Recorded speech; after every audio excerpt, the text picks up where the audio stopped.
Hi guys, here today I have AJ Wilcox with me. Hi AJ. What's up, Daniel? Good to see you again. You too. I'm very glad that we're doing this. I think that there's a lot of information that you can share with us and that are important for our clients and also for all of our audience. Your insights on LinkedIn ads has always been helpful to our business. We've also related a lot of this information to our clients and they've always appreciated it. So welcome and thank you for being here. Well, I do want to say I've been really excited for this conversation because you and I, we've spent a lot of time together. We've traveled together and we're constantly talking about LinkedIn ads. And I love how, like, when I share stuff with you, you go and implement. So I think this is going to be a really productive conversation, not just because you're going to be grilling me, but because you have a lot to add to the conversation too. So thank you. Thanks. Appreciate that.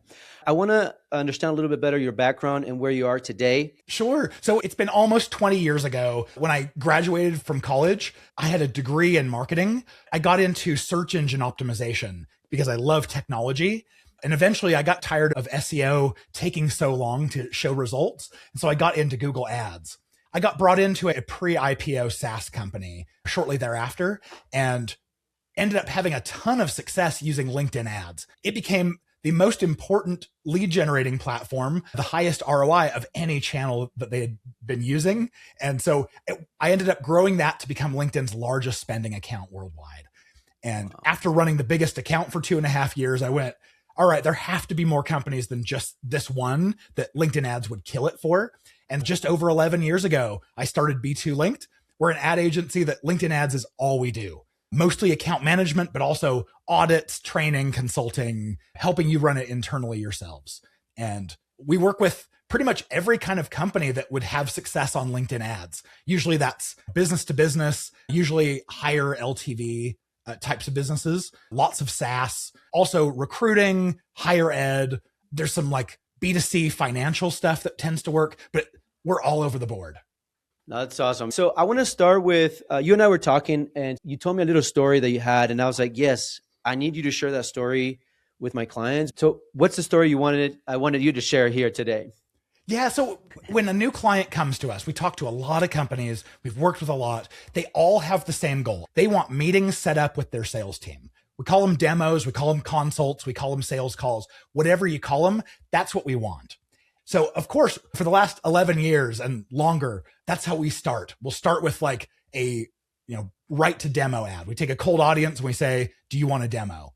99% of the time, that approach is going to fail because those audiences, before they actually are willing to take a 35-minute or, a 30, 45-minute call, they need to already know, like, and trust you so that they feel like it's not a waste of their time. So if they don't already know, like, and trust you, they're going to need some kind of nurture and education first. For lots of years, we tried, hey, let's try gated content. And once you fill out a form saying, I want this content, that's when a BDR or an SDR, someone in sales, is going to follow up with you.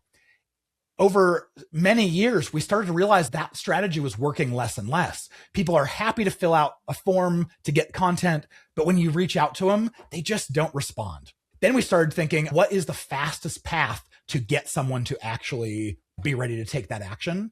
And this is why you and I are having this conversation, because video is a huge, crucial part of this. But all of that background here to say what really opened my eyes and shattered my worldview here is I ended up having a marketer for GoToWebinar on my podcast. He said they actually stopped running demo ads entirely. What they realized is if they look at their demo ads, they have high cost per click because it's a small audience. And so you have to bid high for it. They have low conversion rates and the cost per conversion looks ridiculous because they're still not great. And I didn't audit his funnel. I didn't know quite what was going on there, but the principle here made sense. He said, as soon as we stopped running those demo ads, they stopped looking poor performing in our account, obviously, because you're not spending money on it. But he said the demos didn't slow down. If you can stay in front of someone, staying top of mind and showing them that you're the best option, they're going to find their way to your website anyway.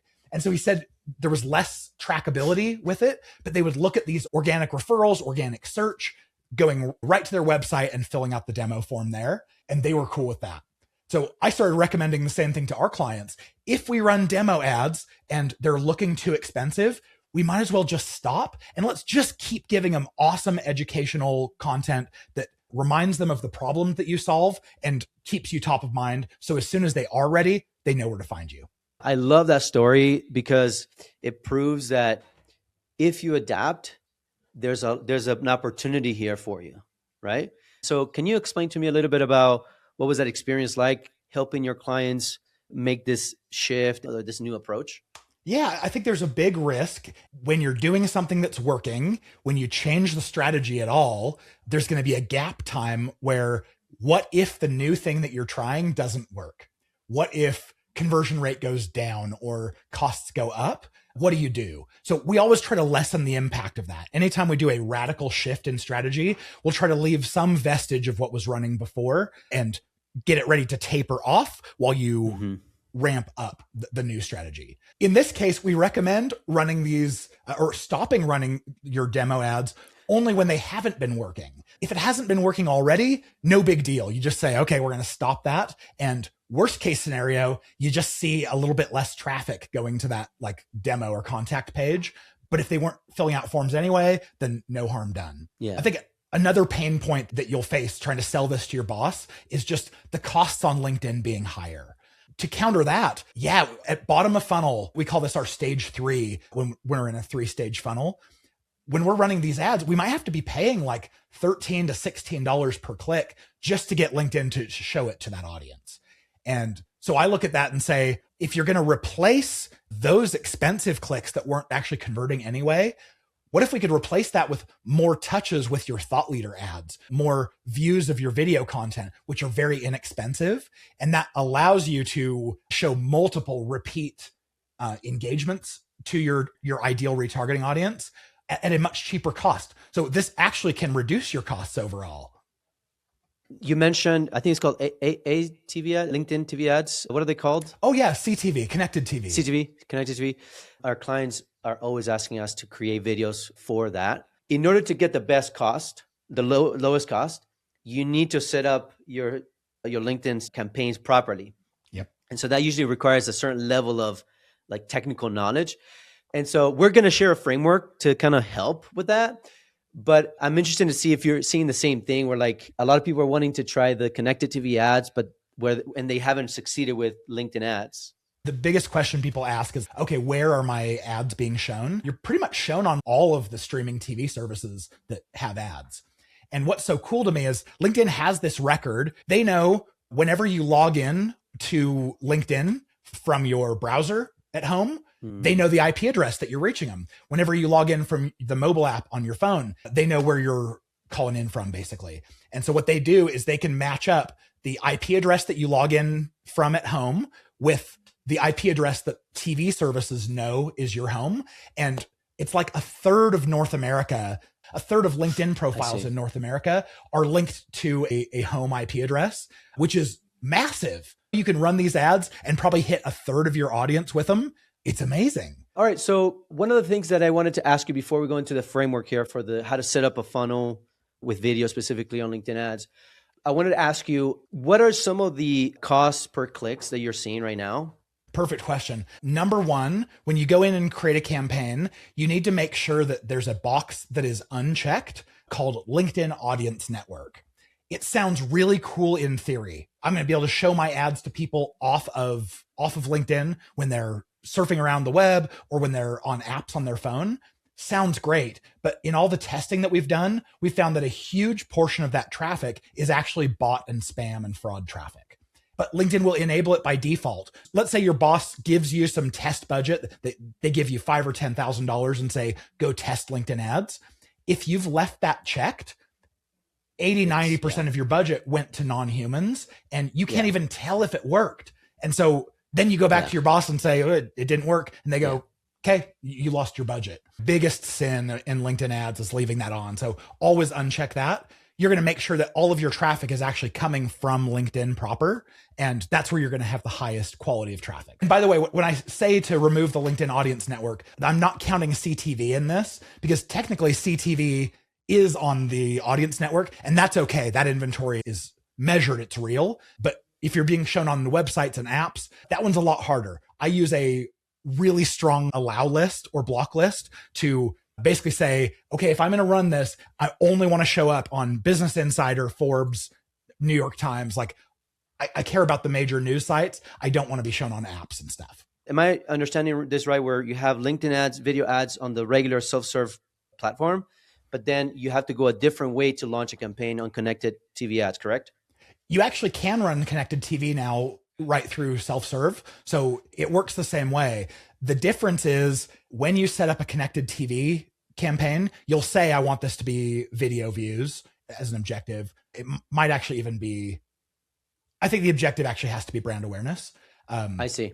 Which I don't usually love brand awareness, but it's the only one that they work with. It's the only way you can do it. Yeah. It's the only way you could access the option to run connected TV ads. Yeah, exactly. So it's important to understand from a tactical standpoint, but also from a strategic standpoint, the cost is such an important aspect of it, so that you make sure that your spend goes a long way. Totally. Otherwise, it's just going to fall flat. And it's so unfortunate because I know that there's a lot of people out there that overspend and then crickets. That leads me to pitfall number 2 is the bidding, where if you just take the default bidding option, it's called maximum delivery. And maximum delivery is the most expensive way to pay for your traffic 90% of the time. So most of the accounts I audit, they're heavily using the maximum delivery option. And when I evaluate it, LinkedIn's showing cheaper costs per click. But when I evaluate it, I have my own custom metrics where I figure out what is my cost per link click and my link click-through rate. And what I find is with maximum delivery, most are paying $25 to $50 per click, which is insane because our clients are paying on average $7 to $9. So if you know what you're doing here, if you choose the manual option, which is actually hidden, manual bidding, you can get down into that $7 to $9 per click. And if you can imagine, just this simple one bidding option means that you might reduce your costs into 1/3. That's enough to say, oh, if I dedicated $5,000 and to test LinkedIn and it didn't work, that was the equivalent maybe of testing like 1,500. Yeah. When I'm bidding more intelligently, my money's going to stretch further, like you say, and you may be like, I need to give this another shot. So do you have more tips, or are you going to just leave it at those 2? I think that's actually really solid. Those are the 2 biggest LinkedIn ad sins. If you avoid those, anything else you do, like it might sway performance by like 10, 20%, but those are absolute performance killers. Nice. Awesome. So let's move on to the framework. I've known this for a while already, but to a lot of marketers, it's kind of news. They didn't know that they can set up an actual funnel on LinkedIn ads. If you can explain a little bit about this framework, and then we can go into the details of that. LinkedIn has had this capability for a long, long time. They called it LinkedIn Lead Accelerator. They had it only for the biggest spenders, and you would go right to them. That's what the whole product was, is we're going to create 2 and 3 stage funnels to make sure we stay in front of those audiences and keep nurturing them. Like we talked about earlier, if we go to a cold audience and we show them ads that say, hey, get a demo, they're not ready yet. It's like proposing marriage on that first date. You might be a great partner, but boy, you scared them to death by asking. We started running tests. We ran about $140,000 of ad spend through a test where we built a full 3-stage funnel where we have cold audiences with at least 1 touch with us, and then audiences with at least 2 touches. And then we ran exactly the same demo focused content at all 3 stages. And across multiple accounts, we found exactly the same findings, which was your cold audiences were converting at about 1/5%. And then your warmer audiences, single touch, were converting at about 1%. And then your stage 3 audiences, your bottom of funnel with 2 touches, they were converting at 5%. And we looked at this and went, wow, every touch that we have with someone increases their conversion rate by 5x. Literally, every time you invest in another touch, you're now saying the next time I show them something, they're 5 times more likely to convert. As soon as this became solidified in our minds, we went, okay, this is great. We are going to use LinkedIn as a 3-stage funnel because we want those 5% conversion rates. The way that you do this on LinkedIn is you create a retargeting audience around the ad format that you're running. So we target a cold audience. Let's say it's IT decision makers. We target them, we show them something with video, and then we go and create a retargeting audience of anyone who watches at least a certain percentage of that video. If I want to graduate someone to the next stage, I want to know that they've watched at least like 15, 20 seconds of video. So if it's like a 30 to 40 second clip, I'm going to say, once you get to 50%, we graduate you into the next stage of the funnel. If it's a longer video, I might say, watch at least 25% to graduate them. And if it's a really short, if it's like a 10-second clip, you can do to completion. That's now your first stage. You run ads to a cold audience that are interesting, engaging, awesome. Which is probably the most expensive stage, correct? It depends on how you define it, because we know that audience is not ready to convert. And we know the point of these videos isn't to convert people. So if you're looking at cost per conversion, they look really expensive. But you also look at, to show cold audiences content that's really engaging and interesting, those ads perform really well. And so LinkedIn ends up charging you less and less. So we find that we can actually get retargetable audiences for less than $1. And these are like amazing audiences, like very targeted, like ideal ICP. These are like the people that you want them to know about you. I don't care whether your audience is 20,000 people worldwide or 200 million. This strategy works. If you're on the 20,000 side, like super, super targeted, it just means like you won't be able to spend as much budget on it. You won't see as much action from it, but it doesn't mean it doesn't work. It just means you need a bigger pool of audience and more data before you can tell that it's working. A lot of people don't initially understand this. People don't log into LinkedIn as often as other social platforms. That creates a little bit of a challenge, because if you have a very small audience, that means that you're not going to be able to show up. Even if you're guaranteed to show up every time they log in. For some of those people, you're just going to show up twice a month because they log in twice a month. But let's continue with the funnel. So they're at the top. We have the video going out, the first stage. Then you graduate them to the second stage. And then what are your recommendations after that? Yeah, so also clarify, at stage 1, I love using thought leader video ads because these are the ones that come from an individual.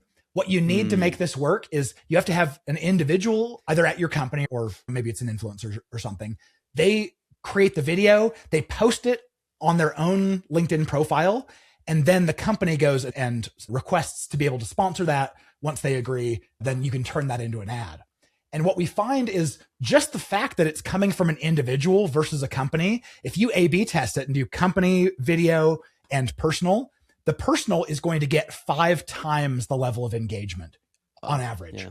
And as we know with ad platforms, the higher the engagement you get, the less they charge you. And so you're actually giving yourself a huge discount by running these thought leader ads. It's one of those things that it's like a tactical, minimal thing, but it has such a big impact on the results of that campaign. And if you're listening and you're saying to yourself, oh, I can't get my CEO to do this, I can't get my head of sales or whoever to do this, that doesn't disqualify you from building this 3-stage video funnel strategy. It just means you're not going to do it with thought leader ads. You're going to do it with a company ad, and it probably won't perform quite as well. Your costs are probably going to be a little bit elevated, but you can still participate. Like, this funnel works regardless of what kind of video ad it is. Yeah, we've seen it work, and definitely agree with that. Okay, so once we've done that, you're running cold audience, thought leader video or normal video ads. You're retargeting those who watch at least a certain percentage of it. That then becomes the audience that you target in your stage 2, or you can call it your middle of funnel, whatever. Here, you've got a lot of options for what kind of content you want to show them. You can show another video, and maybe you just say, all right, now that we've earned their attention a little bit, now we're going to start showing them longer video. Maybe we could only expect them to stick around for 15, 20 seconds the first time, but now they know who we are. Will they watch something that's a minute long, a minute 10? Like, you can decide that. Or maybe this is now a good audience to say, hey, I want to invite you to attend our webinar. Because if you listen to a webinar, you're hearing someone's thought leadership for 30, 40 minutes. You're going to be a lot warmer. We love people who've shown up to webinars. You can also do things like blog posts, articles, ebooks, guides. Especially, I love ungated content here, and I love subscribable content, so that you pay for them once and then they subscribe, and now they're self-nurturing as long as content's coming out. These are all great things for your stage 2. And I want to expand on that a little bit, because you're already paying to show up to them. This is yet another instance where you can learn what is resonating with your audience, because they're saying, like in the second stage, if you're running like let's say it's a subscribe to something or download it or whatever, then it's another way that your audience is showing you, hey, they're raising their hand and they're saying, I like what you just did. Yep. Keep doing that. If they're not part of your audience, you can also get them. It's another way to keep them in your ecosystem. If that's as far as they got, you got their contact info already. And that's a great second stage. Like, you're already paying for it. And if that's as far as they got, second stage, at least you got to keep their information or some other way to retarget them. Yeah. And most actions they take on any of these ads. So let's say it's gated content and they popped open the lead gen form, but didn't end up filling it out. We can still retarget them, the lead form openers, and target them with something else that they will be more willing to complete. Yeah. If it's video, you can say, watched a certain percentage of the video. Cool. They engaged with an ad that took them to the webinar sign up page. All of these activities are things that you can then retarget. And LinkedIn has a perfect memory of who they are because it's not based off of them having a cookie in their browser like it would be if they went to your website. These are all actions that are happening on LinkedIn when they're logged in, and LinkedIn knows exactly who they are and what they're doing. So all great ways of building your audience up. Quick follow-up question to that. If let's say I run stage 1, stage 2, and stage 3, but then for some reason we stop, I can go up to a year or 2 years later and pull that audience, correct? Yeah, it's 1 year for most of the audiences. 1 year. Yeah. Okay. Some are limited to 180. Yeah, that's good to know because, again, if you are running second stage and you already have a list of 1,000 people or 2,000, whatever, you can always know, okay, even though we stopped it for whatever reason, we can still retarget them maybe next quarter or something with a new campaign. So it gives you more opportunities to come back to those audiences. It makes your spend an investment. Yeah, you already refined them. You're already paying for the top layer to funnel them to the next. So they already raised their hand. So why not retarget them with other types of ads if you want? Specifically in software companies, they're always changing course on things because software is changing so often that sometimes campaigns have to be stopped and readjusted. And so this is important to know because now you know, hey, this campaign that was running, you can pull the first stage, the second stage people and redirect them to this other thing. Yeah. None of it is ever wasted. Even if you have to pause and then start something a month later, you still got all of those audiences. They're still warmer. Yeah, that's awesome. And then the stage 3. So we're at that point, do we do more of a commitment? Do you have any recommendations there for what ads to run at that point? Once someone gets to your stage 3, that means you're aware that they took at least 2 interactions with your company. This is our warmest audience that we're going to reach. We're going to keep them in that audience for 30, 60, 90 days, however long that you want. And we're going to show them the ads where we're showing them, we want you to take this action. It's usually hop on the phone for a demo, take some kind of a meeting. And what we've found is if you have single image ads, they're the easiest to create. And you can have a very simple ad that just says, you're obviously experiencing this problem. Hop on a quick personalized demo. We'll show this to you. I can create that in less than 5 minutes with a Google Doc open and Canva open. You can be ready to go. We also find that you can use one of the sponsored messaging ad formats. And what they're really good at is giving a personal invitation. So we like message ads. They seem to perform the very best. There's also one called conversation ads.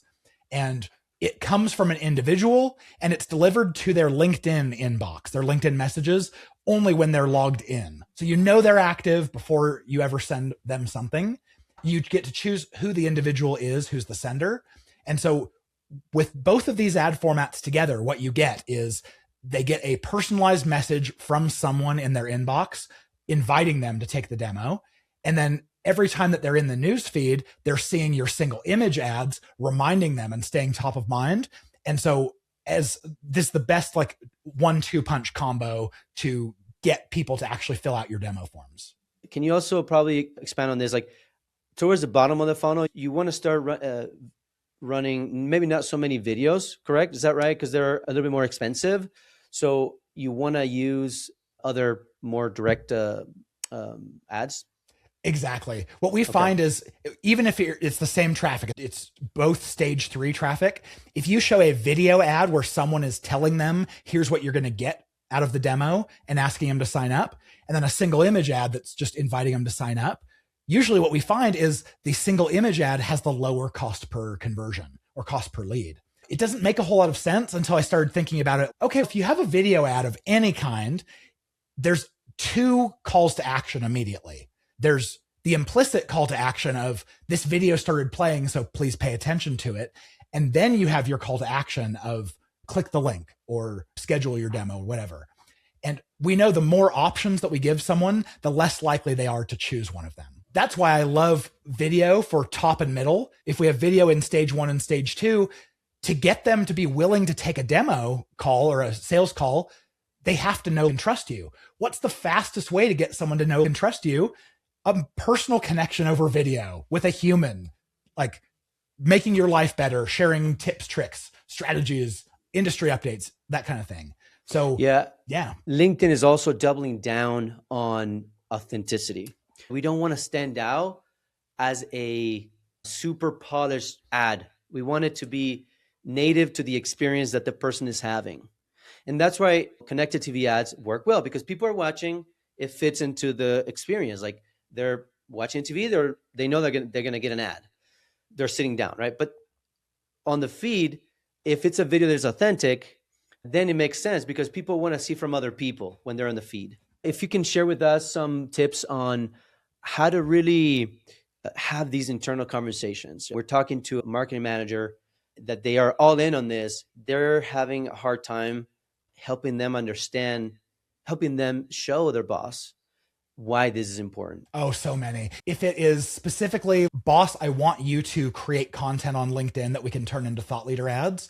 The best thing we found there is start by asking them to post something that's static. So you can actually give them the text and say, put this in your own voice. But if you just post this and then let us turn it into a thought leader ad, we just want to see how your post compares to other ones that we've run. And what we find more often than not, the executives post is going to perform a lot better. Now I get to say, because you were involved, because you put some effort into this content, we just got a 30% discount on our ad traffic. We can now do 30% more. And then you can say, we want you to do something with video because we know video is one of the highest performing ads on LinkedIn. If the executive is someone who's comfortable on video already, they record, great. You just tell them like, record something like this, a little 40-second clip or whatever. But most of the time they're not comfortable with video yet. So what you can do is hop on an interview with them, schedule 30 minutes on Zoom or Riverside or Squadcast or whatever, and say, I'm just going to ask you questions. I want you to respond, answer the questions. I'm going to then take the recording. I'm going to give it to SparkPortal because they're going to do a great job editing. Or of course you don't have to, you can edit yourself. But now you give them the same thing. You say, okay, post this video with this kind of text.